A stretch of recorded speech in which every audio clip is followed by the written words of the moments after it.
Hello, guys. This is Malcolm here, and today we're going to be talking about Shinobi Strikers and why the community base made it super toxic.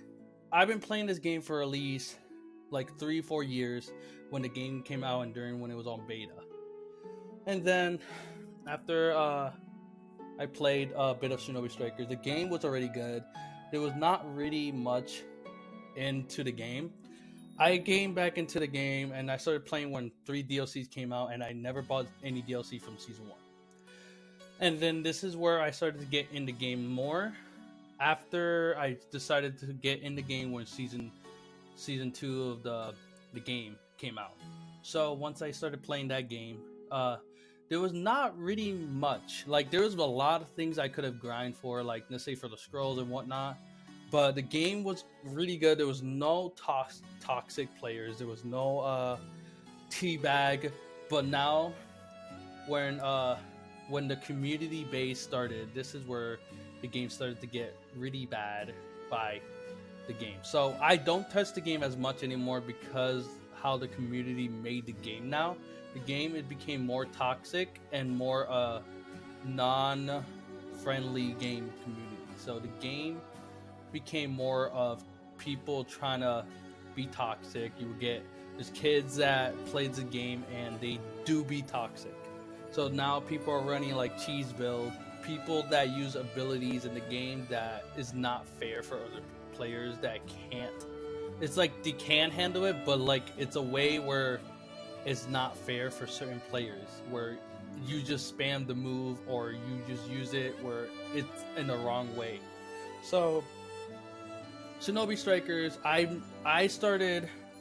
never played as any cheese build unless someone decides to be cheese the entire game. So I do not run cheese. I run straight skill and whatnot. So 90% of the game, people will have claws, people will have purple lightning. Purple lightning is the most busted ninja tool in the game, still by the forest. And the claws, which is the most easiest weapon to use for your melee. So people will normally run claws. If you go in Shinobi Strikers on PlayStation, you're normally going to see claws in game, and you're definitely going to see a lot of purple lightning and other cheese builds. So there's always going to be like that.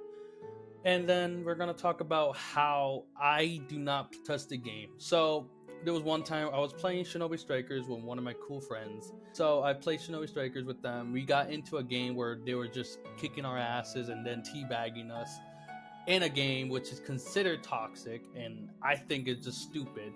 So when I got into that part, they after they won the game, which completely cheesed, which you know it was horrible. They decided to add me in a group. While insult me, saying that the game is competitive. Shinobi Striker is not a competitive game. I don't know why people will say it's a competitive game. It's not a competitive game. There's custom competitive moments where you can have custom competitive gameplay with people that you can fight and earn money, but that's custom. That's not official. There's certain things that are like that, but not fully. It's not official. But these kids said it was competitive, and they said that it was more like they say that the game was competitive until COVID-19 started, and I said no. That person, they gave me a person's name saying that this is competitive, and I said that's custom competitive, it's not official. But there was none of that. So I told them every answer and they were completely wrong, and then they insulted one of my friends and saying that he was on the PlayStation phone. Well, PlayStation app, I mean, not PlayStation phone, PlayStation app, and saying that he's so poor that he can't even afford a headset. And that's where I said that he shouldn't be complaining because there's certain people that can't even afford things. So they shouldn't be saying anything like that. So that's where I was like, okay, so they're stupid. Let's not deal with them. So I told my friends, don't Don't like add them. Don't talk to them. Just avoid them. Avoid those toxic players. Just because they teabag you, just fight them once in the game and that's it.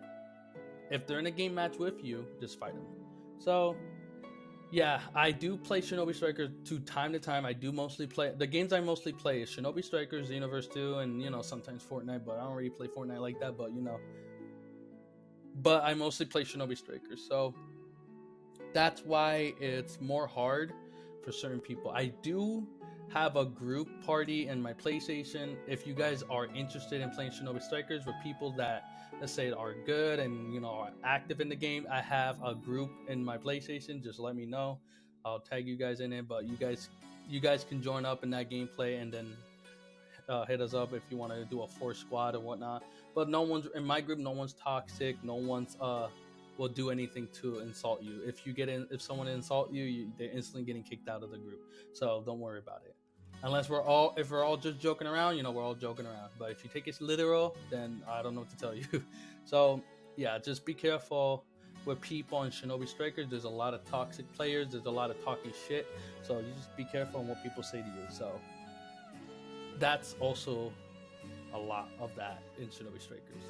So if you guys are interested in some other videos about Shinobi Strikers, which I doubt you guys will ask, but I'm just gonna lay you guys out anyways, that I will request certain things. This might go on my new channel. I'm gonna make a YouTube channel with Shinobi Strikers only, and I'm gonna put one of the streamers one of my YouTuber friends, which I play a lot.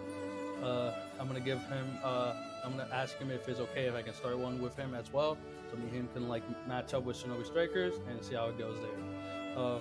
Anyways, this is Malcolm here, and I'll catch you guys later.